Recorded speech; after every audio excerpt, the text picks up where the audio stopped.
Olá, telespectador do Amazonsat. Eu sou o Abraim Base e este é o programa Literatura em Foco. Gravamos aqui na Academia Amazonense de Letras.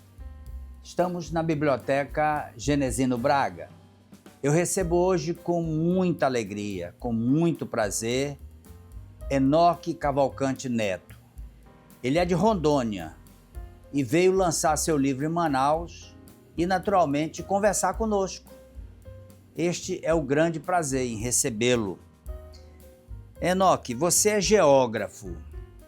O que te levou a fazer essa pesquisa que teve uma duração de 25 anos? A primeira coisa que me levou é que eu ainda não tinha visto um trabalho de resgate histórico da minha terra, meu Carauari. E uma homenagem, até um resgate histórico também, de um trabalho que o meu pai fez, escrito, datilografado, um livro que foi praticamente destruído. E ao visitar o Museu Nacional no Rio de Janeiro, eu me deparo com uma preguiça gigante que lá dizia: encontrado no Seringal Aquidauã, Rio Juruá. E aquilo me inspirou eu dar sequência àquele trabalho de meu pai. Na verdade, há uma carência de estudo que se faz sobre o interior do estado. E em Carauari não é diferente. Tanto a parte política, como a parte social, como a geografia, como a história. E o seu livro é denso. O seu livro é um trabalho de fôlego. As dificuldades foram grandes na pesquisa? Eu acho que todo historiador, ele se depara com essa dificuldade enorme. Primeiro que nós não temos uma cultura de memória bibliográfica, até porque essa cultura, ela veio aliada à ignorância, né? À baixa escolaridade. Então nós fomos formados numa cultura da migração e que muitos que eram os principais atores sociais, eles não tinham grande escolaridade, né? É tanto que essa dificuldade, ela foi vista como uma parte da cultura. Isso me deparou com muita dificuldade em que, para você achar qualquer coisa na bibliografia, na historiografia, que já vem dela, era uma dificuldade porque você procura nas bibliotecas escolares, não existe. Os livros são diminutos. Quando você pega uma literatura nas escolas, que elas são enviadas pelo MEC, o conteúdo é ínfimo, é anêmico, né? E aí, quando você parte para... Como professor de Geografia e História no ensino fundamental e no médio, eu via a dificuldade de achar. Aquilo serviu como um norte, mas uma dificuldade muito grande. As rebeliões no período do Império, aí ele cita 2 parágrafos. Então, aí a gente parte. E aí, a dificuldade maior é que, com a tecnologia, os livros físicos foram sumindo, né? É tanto que nós tínhamos aí, quantos sebos nós tínhamos em Manaus? E esses sebos praticamente desapareceram. É verdade. E foi enterrado toda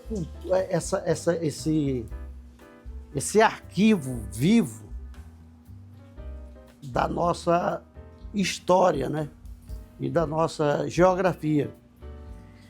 Então, a dificuldade foi grande. Eu tive que viajar a Belém, viajei a Fortaleza, viajei ao Rio de Janeiro, e os documentos que se encontravam eram diminutos. Foi quando uma vez eu fui a Rio Branco, e Rio Branco lá eu descobri a editora Paim. Muita coisa boa sobre o Acre e voltado para o Rio Juruá. E isso aí me deu muita... Subsídios. Até energia, né? Subsídios e energia. Motivação para eu poder continuar o trabalho. E não só isso, não é só a falta de literatura, né? É a falta também de boa vontade de pessoas que têm até, claro, mas esconde da gente, ou trata com a indiferença, até com uma certa descrença. E então a dificuldade foi grande de conseguir literatura, justamente dado a essas circunstâncias, e que até hoje elas estão arraigadas na nossa cultura. Sem dúvida. Agora, o livro é caro, o papel é importado, a tinta é importada. E você fez um livro denso. Você teve ajuda de alguma instituição ou bancou sozinho? Eu banquei sozinho, porque eu até procurei o BASA, ele tem um programa, né? E essas leis por aí, mas a gente, quando se depara, se vai procurar essa geração de hoje, que me perdoe a sinceridade dos políticos, que hoje estão administrando o país, quando fala em cultura, a cultura deles é outra, né?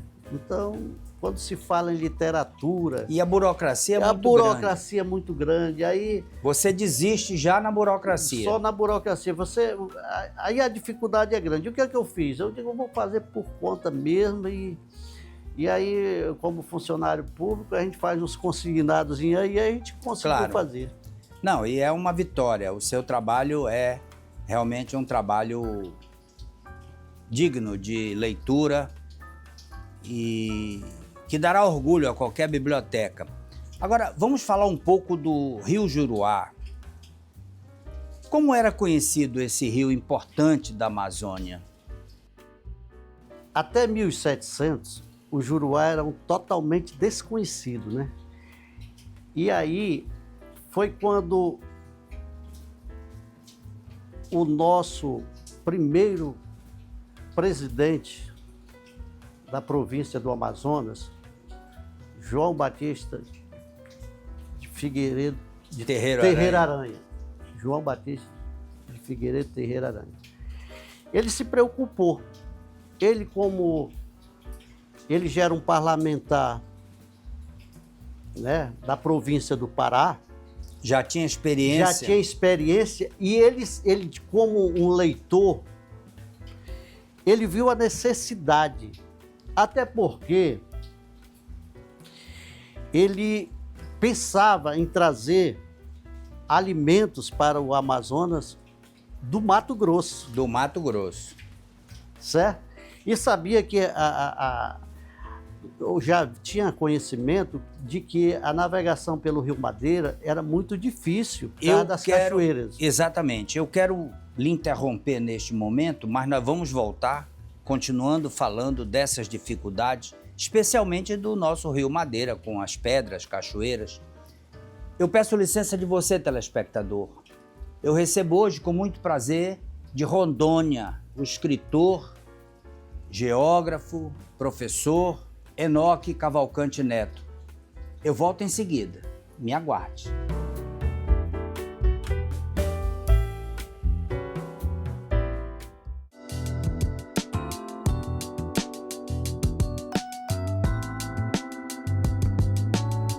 Estamos de volta. É o segundo bloco do programa Literatura em Foco. Recebo hoje, do estado de Rondônia, o professor, geógrafo, funcionário público, Enoque Cavalcante Neto. Escreve um livro belíssimo. É um presente à geografia do Amazonas. Enoque nos dá o prazer de vir de Rondônia para uma entrevista conosco. Falávamos no encerramento do primeiro bloco dessas dificuldades e se conhecer um pouco do Rio Juruá. E você terminava dizendo que o Rio Madeira era a maior dificuldade com as cachoeiras, com as pedras. Exato. Então, o nosso primeiro presidente da província, ele teve essa preocupação e aí ele mandou os primeiros, né, desbravadores ao rio Juruá e Purus. Mas voltando à pergunta sobre o Juruá ele era um desconhecido, inclusive ele não aparece no mapa da hidrografia do Brasil até 1700. Até 1700. 1700. Então, quando veio as drogas do sertão, ele já se tornou importante. Por quê? Porque os paraenses, sobretudo os negociantes de Cametá, eles tinham negócio com os indígenas do Vale do Juruá, sobretudo os conibos que eles moravam no rio Chué, que era bem próximo afluente do rio Juruá, próximo ao depois Seringal Manariã. Então, aí com as drogas do sertão, ele se tornou já conhecido, mas verbalmente. Não tinha... Quer dizer, não existia oficialmente. Oficialmente. E aí a base dos negócios dos indígenas com os paraenses era, hoje, Tefé, que era a Vila Diega. Então, com essa influência dos paraenses, sobretudo o povo de Cametá, é que surgiu essa indicação do segundo diretor dos índios, que foi João Correia, da Cunha Correia. Inclusive, ele semeou essa família no Juruá, que é a família mais tradicional que existe até hoje em Carauari, que são os Correia Pereira. Que são parentes da professora doutora Marilene Correia. Exatamente. O pai dela e a mãe, eles eram do Seringal Concórdia. E o Seringal Concórdia já é uma descendência de João da Cunha Correia, que ele teve os filhos Guilherme, e o Guilherme já é o primeiro proprietário da linhagem da família dos Correia em Carauari.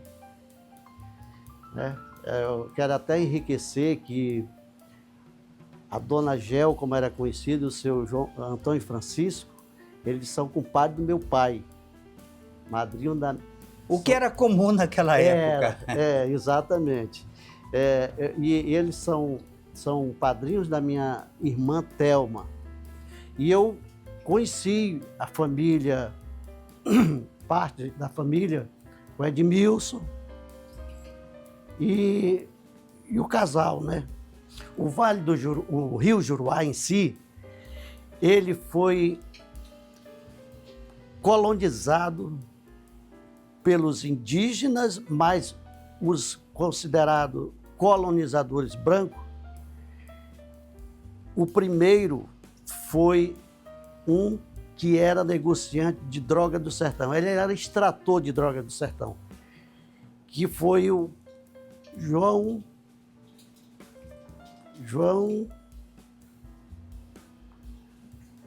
João Oliveira, que tinha um apelido de Joanico.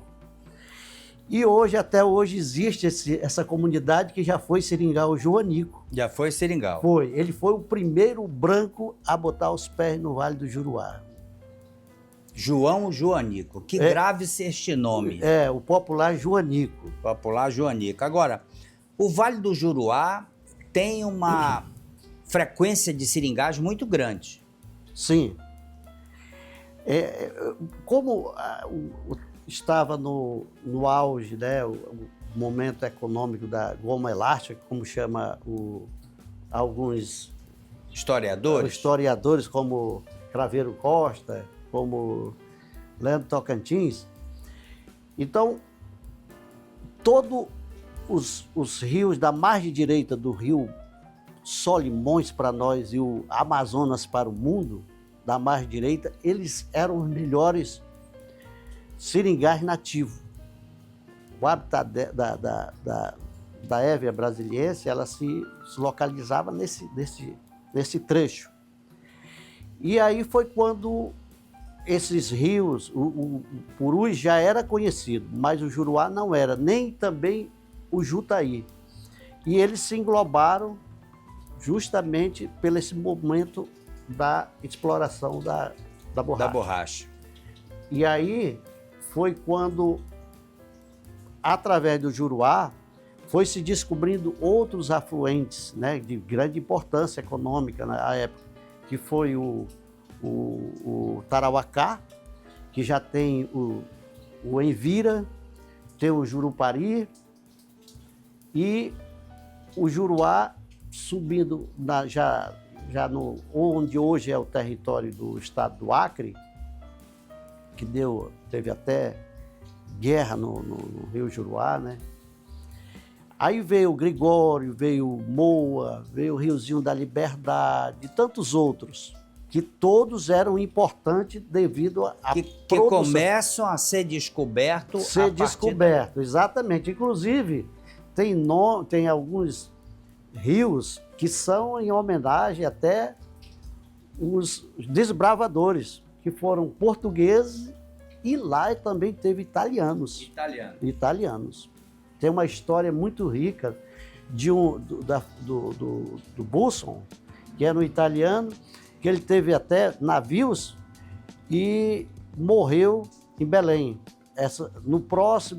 Numa segunda edição, ou num próximo livro, eu quero contar a biografia dele, que é muito rica. Como é que surge São Felipe? São Felipe, ele surge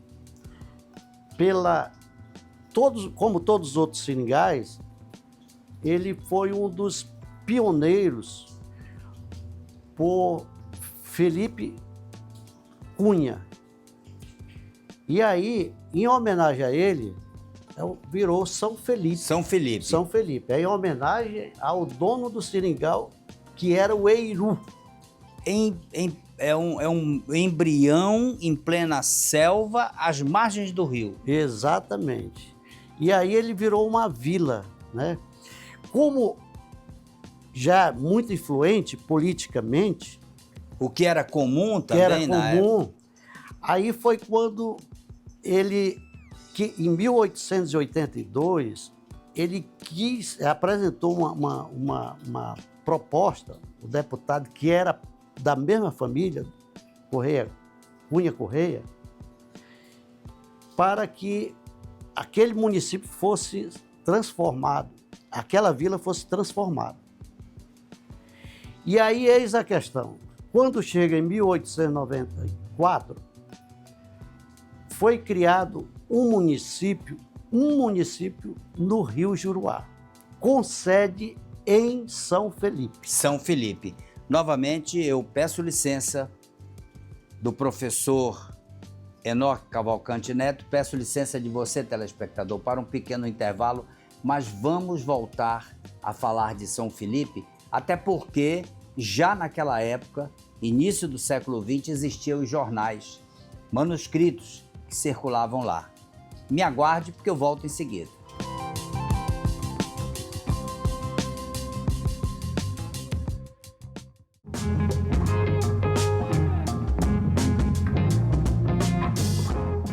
Estamos de volta, telespectador. É o terceiro bloco do programa Literatura em Foco, gravado aqui na Academia Amazonense de Letras e, claro, gravamos na Biblioteca Genesino Braga.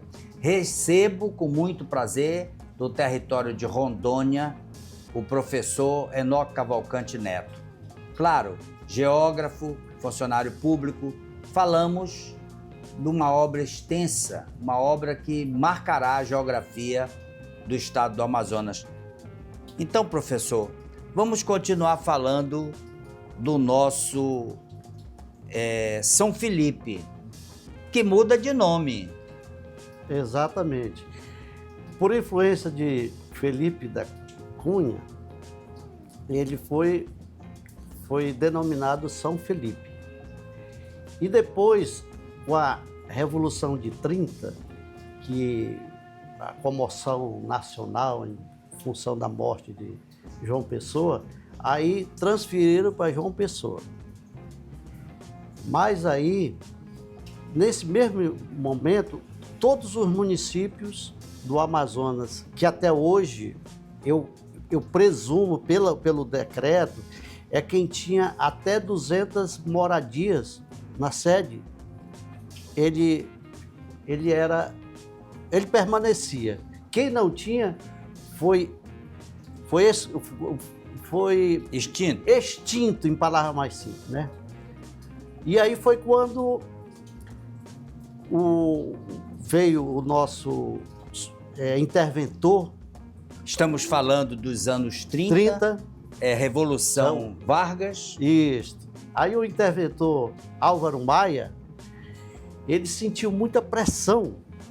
E aí ele teve que restaurar os municípios. Todos os municípios que tinham até 200 casas, até 200 permaneceram. Menos de 200 casas na sua sede, eles foram extintos. E aí a pressão veio, e ele era um político. Era. Então os coronéis vieram em cima. Aí restaura o município. E aí já restaurou com o nome de Eirunepé, que o seringal, o primeiro, denominava-se Eiru. Eiru. E aí acrescentaram Eirunepé, que é o nome indígena. Aí, inclusive o Eiru, existe um rio, quero enfatizar isso aqui, o rio Eiru, ele é um afluente do rio Juruá. Lá existe o seringal Santo Antônio, onde nasceu um dos maiores líderes políticos amazonenses, que foi o nosso saudoso Amazonino Mendes. Armando Mendes. Amazonino Mendes, ele nasceu no seringal Santo Antônio, e eu tive a felicidade de conhecer pessoalmente, quando morei e trabalhei em Eirunepé, com o primo deles, que os Conrados são primos legítimos do amazonino Armando Mendes. É que o Mendes, Armando Mendes, ele buscou o sobrenome só do pai, mas eles são primos legítimos, eles e os Conrados. Vinícius Monte Conrado Gomes e o pai dele, o seu João Pinto Conrado, eles eram, devido a essa, não pegou o nome, mas eles são primos legítimos, os Conrados. Agora, com os Mendes. Por que não se fala de São Felipe quando se fala de Eirunepé? Você tem que pesquisar para encontrar essa informação? Mais uma vez, eu estava até conversando tem um historiador que quer escrever a história de Eirunepé, que é o Ribamar. E eu sempre tenho trocado ideias com ele, mas quando você vai se deparar com o pouco que tem, eu só encontrei uma literatura de Raimundo Chagas, muito rica, muito resumida, mas muito objetiva e muito rica em informações. Mas o São Felipe, ele tem pela literatura que a gente encontra, uma afinidade com o Carauari, e que eu me debrucei em pesquisas E vi que quando criaram um município no Rio Juruá, ele não personalizou esse município, com sede em São Felipe. Em 1894. Quando foi dia 18 de agosto de 1895, a sede do município foi transferida para Carauari e foi nomeado o primeiro superintendente de Carauari, chamado Hermelino Contreiras de Oliveira, que foi um rico proprietário, que as propriedades dele depois foi adquirido por Alfredo Marques da Silveira. Então, quando você pega a lei e compara, ele não personalizou o município, não denominou, ele disse um município no Rio Juruá com sede em São Felipe.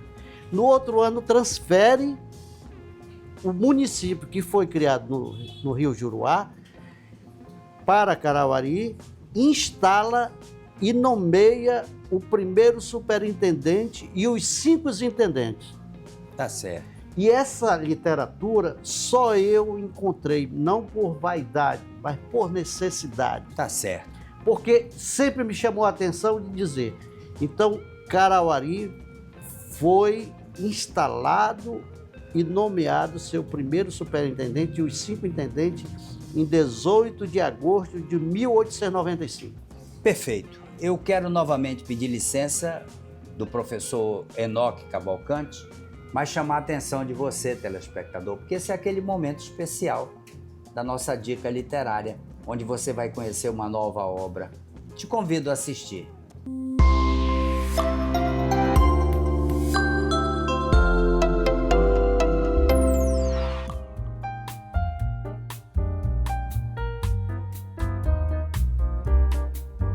Olá, telespectador do AmazonSat. Eu sou o Abraim Base e esta é a dica literária. Falamos de uma Manaus dos anos 40. Naturalmente, uma Manaus arborizada, cujas ruas de paralelepípedo e suas calçadas de pedras de lióis, as escolas movimentadas com os alunos, a Eduardo Ribeiro no seu transitar de subir e descer da vida comercial, e um professor, Mário Ipiranga Monteiro, preocupado com a ausência da informação das ruas de Manaus. Ele começa a coletar este material e de uma forma muito precisa, buscando todas as informações possíveis para restaurar as informações das ruas de Manaus. Escreve em 2 volumes densos, Roteiro Histórico de Manaus, volume 1, volume 2. No volume 1, ele retrata as principais ruas do grande centro. No volume 2, ele busca as mais novas. E Mário Ipiranga publicava num jornal da época de grande circulação essas informações, o que era acompanhado com muita frequência pelos que amavam conhecer as ruas de Manaus. É claro que algumas nos chamam a atenção. 10 de julho, por exemplo, retrata a abolição da escravatura no Amazonas. Rua Marçal, um português que chega aqui em 1850, em 1852 participa da fundação da província do Amazonas, em 1873 funda a Beneficente Portuguesa, da qual foi presidente, e mais tarde funda a primeira loja maçônica em Manaus. Então esta obra é uma relíquia, publicada à época pela Universidade Federal do Amazonas. Roteiro Histórico de Manaus. Retrata um período importante da nossa história. Professor Mário Ipiranga Monteiro, onde quer que ele esteja, espiritualmente está vivo entre nós.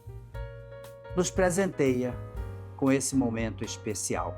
Esta é a dica literária do programa Literatura em Foco para você.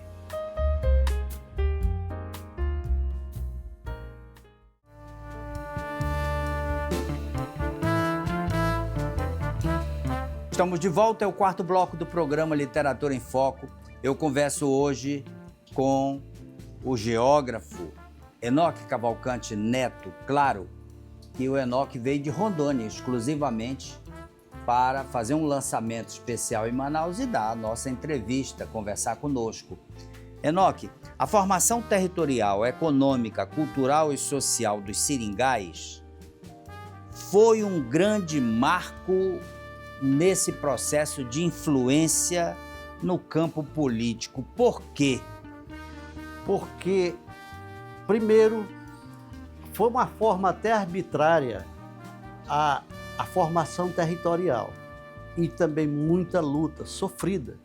Imaginou você chegava um sertanejo encontrando água, canoa, remo, né, chuva, pium, carapanã, todo tipo de praga e o risco, né, dos animais peçonhentos, jacaré, uma cobra, jacaré, e as feras, como onça. E para completar, ele ainda tinha que enfrentar os silvícolas, que eram os donos do território. Sem né? dúvida. E com isso, eu até acho que, na minha opinião, na minha reflexão, que os senegalistas, os desbravadores, foram verdadeiros heróis. E daí, a formação territorial. Aí veio a econômica, que foi justamente o que impulsionou a chegada dos desbravadores. E o social é muito interessante a formação desses coronéis.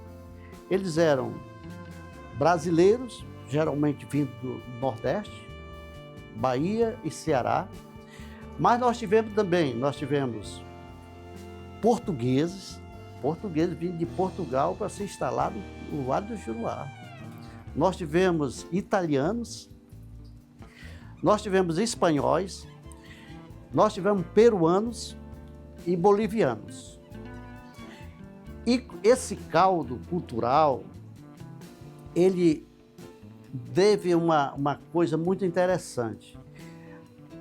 Independente dos conflitos territoriais e até cultural dos silvícolas com o branco, ele gerou o nosso caboclo, que tem várias denominações de acordo com cada antropólogo, cada historiador, mas nós temos hoje esse caldo cultural do nosso caboclo, que, ao meu ver, na minha reflexão, como um amazônida, ele é realmente o homem da mata. É a mistura do branco com o índio. O homem que deu origem àquele pequeno núcleo em plena selva amazônica com menos de 200 habitantes. Exatamente. Agora, a navegação a vapor vem eliminar aquelas grandes canoas à vela, os pequenos barcos à vela. Como é que chega essa navegação a vapor? Exatamente impulsionado pela economia da borracha, porque os exportadores, eles tinham prazo para... Então, com a segunda revolução industrial, ela veio e facilitou a produção dos navios, né, de ferro. E a criação, a invenção do motor a vapor, ele chegou numa hora em que casou a economia da Amazônia com a produção nos estaleiros europeus e estadunidenses. E o que é interessante, ele proporcionou o maior fluxo tanto da exportação como da importação, inclusive de ferramentas, né?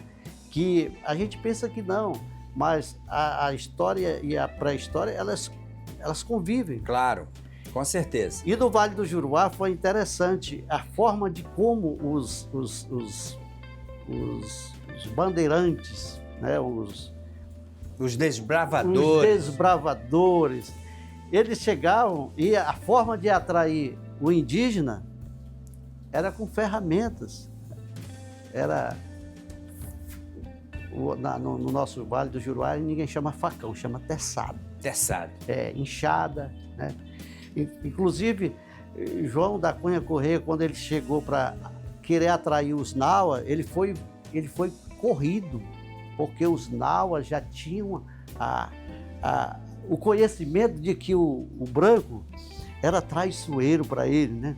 Então mas foi uma das formas, a navegação em si, ela proporcionou toda uma revolução. Sem dúvida. Não só do transporte, mas também... Era uma forma rápida de atender a necessidade de transportar mercadoria. E então, ela enterrou os barcos, as canoas a remo e a vela. E também ainda tinha aquele chamado... os profissionais, né, os índios remeiros. Então, praticamente, e isso também afetou... As faias, né? As faias. Isso. E afetou também o modelo de transporte. E também de comercialização. Por exemplo, os regatões, eles andavam dessa forma. Que a maioria eram sírio-libaneses, né? Eles andavam de canoa, nos canoantes, cobertos com uma tolda de palha, a remo. E isso, eles entravam em todos os tributários e fazendo aquele papel social que para o coronel de Barranco, ele era um bandido. Mas na realidade, ele fazia uma coisa que... Ele tinha uma demanda social muito importante, que no Seringal não tinha. Porque o modelo da relação, o modelo econômico, é a relação social entre o seringueiro e o seringalista, era de uma forma muito, até de certa forma, indiferente, para alguns até cruel. Naturalmente esses seringueiros sofreram muito. Sem dúvida. Sofreram muito, porque foram escravizados. Agora, esse desenvolvimento traz Carauari para a evidência política, naturalmente, né? Sem dúvida. Inclusive, você tem um familiar que participou efetivamente da política, seu pai. Sim. A política, os coronéis, eles tiveram grande influência. Por quê? Tinha voto. Famoso voto de cabresto. Cabresto, exatamente. Aquele livro muito rico sobre coronelismo, enxada e voto, ele foi transmutado do Nordeste para o Norte. Então, nós tivemos coronéis muito influentes, muito bem relacionados com os governadores e os presidentes, né, da província e os governadores que foi Alfredo Marques da Silveira, que foi deputado estadual por 2 legislaturas. Ele teve uma grande influência e grande, eu até acho que não só influência, mas também uma gratidão àquele povo pelos seus negócios que ele tinha lá, que foi um líder que defendeu o Carauari em todas as circunstâncias.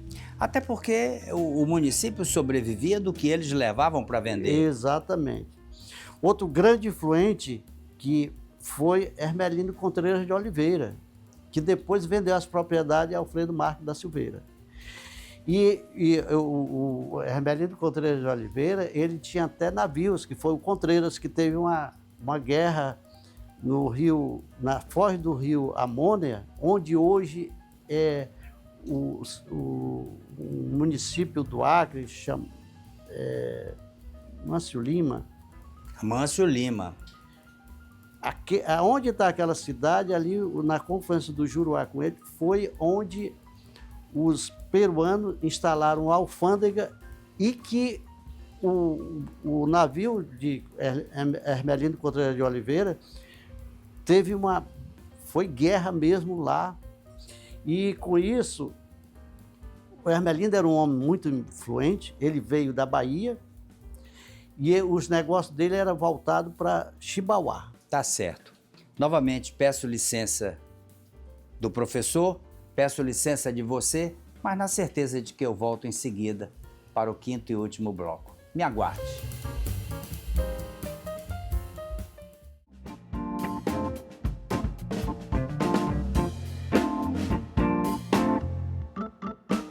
Voltamos. Eu falei que era rápido. É o nosso quinto e último bloco. Eu converso prazerosamente com o meu amigo Enoque Cavalcante Neto, que veio de Rondônia, do estado de Rondônia, Manaus, fará um lançamento aqui e, naturalmente, nos deu a honra da visita ao programa Literatura em Foco.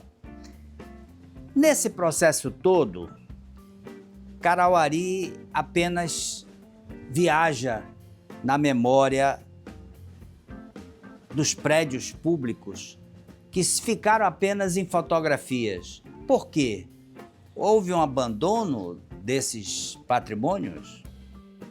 Eu até hoje, eu fico pensando a mente de um administrador que não soube nem respeitar e valorizar os seus antecessores, das dificuldades que aqueles administradores passaram. Porque a gente lê a literatura pós primeiro ciclo da borracha, nós ficamos em penúria. Verdade. O Arthur César Ferreira Reis, ele conta que os seringueiros botavam remendo sobre remendo nas suas roupas. E as dificuldades que nós tivemos de os antecessores construir aqueles prédios.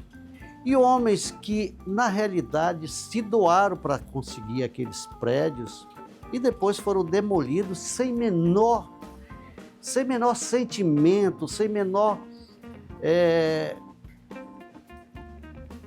senso de que aquilo é um patrimônio histórico e cultural. Então, não existe nada hoje. Não existe nada. Então, é uma das coisas que me fez muito mais ainda demorar para conseguir essas fotografias, para mostrar para o público que aonde eles passam hoje existiu, né?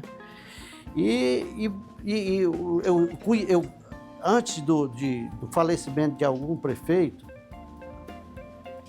Raimundo Rufino de Oliveira, ele me contava com grande decepção e indignação.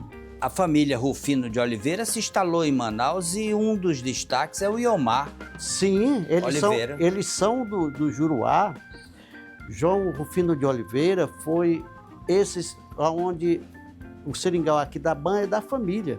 Inclusive, eles também tinham um negócio dentro do Rio Gregório, lá no seringal Santa Fé. É impressionante como essas famílias que nós conhecemos em Manaus têm uma ramificação no seringal e nesses espaços territoriais. Sem dúvida. Toda a família, uma das famílias que eu não citei, mas que teve grande influência política, foi a família Rufino de Oliveira. Ele teve o Raimundo Rufino de Oliveira, eles tiveram Gilberto Rufino de Oliveira, foi vice-prefeito e também vereador, fez o filho Gilberto Rufino de Oliveira Júnior, que é também do... Então, a família Rufino de Oliveira teve uma grande influência no Juruá e, sobretudo, em Carauari. Inclusive, a família da professora doutora Marilene Corrêa ainda mantém o seringal, ainda mantém o espaço lá. Eu acredito que sim, mas só de outra forma de exploração, é mais voltado para pesca, né? São reservados os lagos. Do que vive hoje Carauari? Qual é a economia de Carauari hoje? Ela vive do contra-cheque, né? Funcionário da prefeitura. Prefeitura do estado, e tem os órgãos nas 3 esferas, né? Tem os órgãos lá nas 3 esferas? Tem, sim.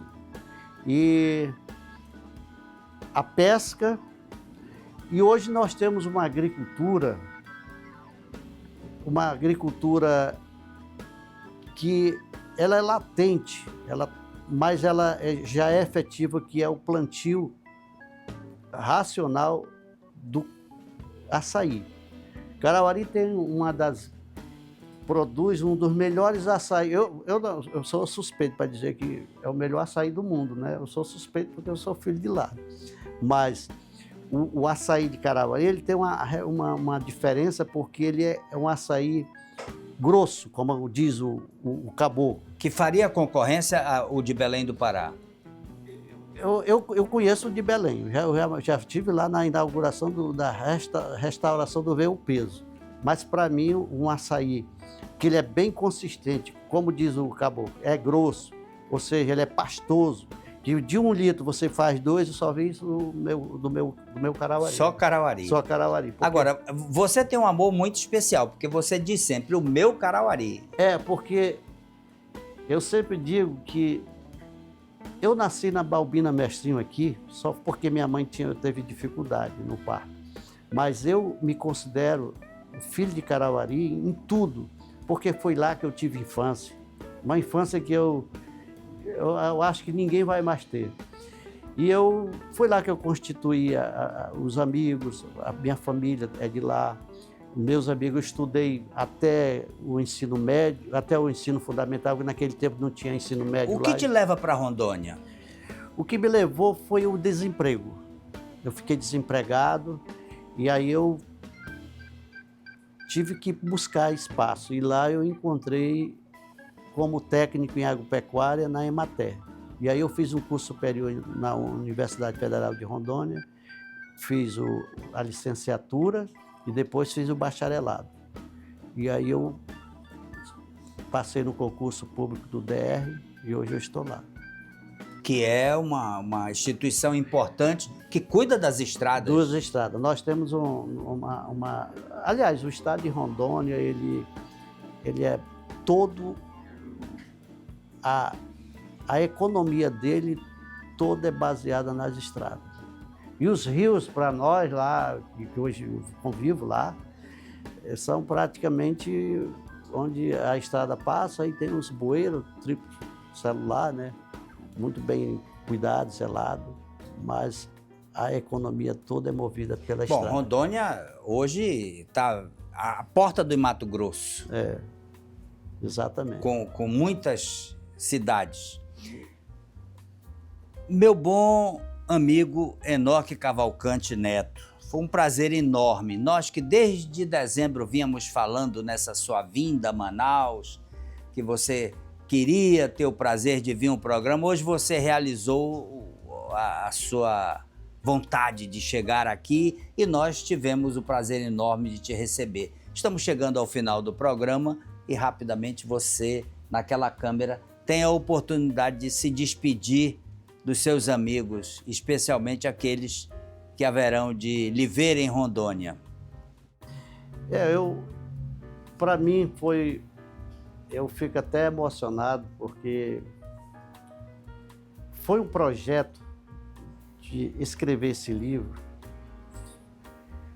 que eu não tinha a menor ideia de como era escrever um livro. E eu comprei muitos livros, como escrever história, como escrever um livro, e fui fazendo.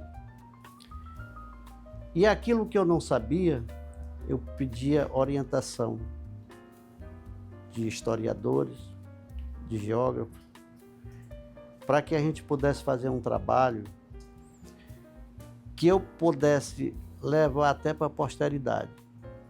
Porque eu vejo a dificuldade muito grande de você procurar qualquer coisa e se encontrar coisas diminutas, ainda mais na era da tecnologia. Porque o IBGE, ele não tem um trabalho não estou criticando, falando mal. É que ele pega aquilo que dão a ele. Ele não tem estrutura para abraçar um país da dimensão que é o nosso. Mas me incentivou justamente esse desafio em buscar num livro tudo aquilo que fosse as ciências que englobam determinada região.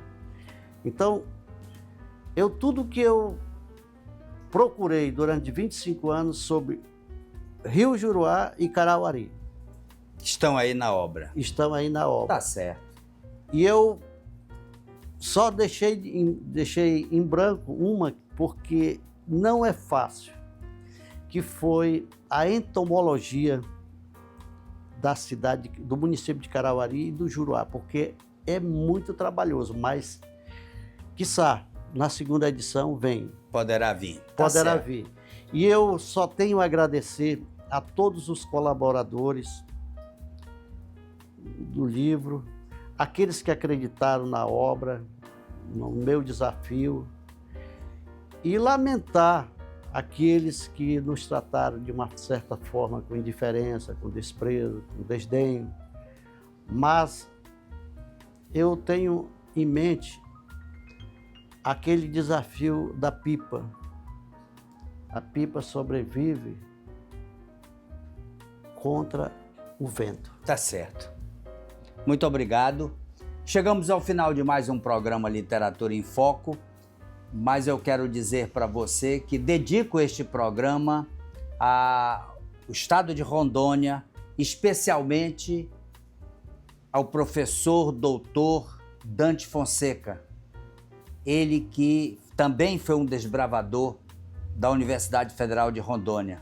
A você, professor doutor Dante Fonseca, dedico este programa com um abraço fraterno daqui do estado do Amazonas para você. Um forte abraço, te encontro na próxima semana nesse mesmo canal, nesse mesmo local. Um beijo no teu coração e te vejo na próxima semana. Até lá.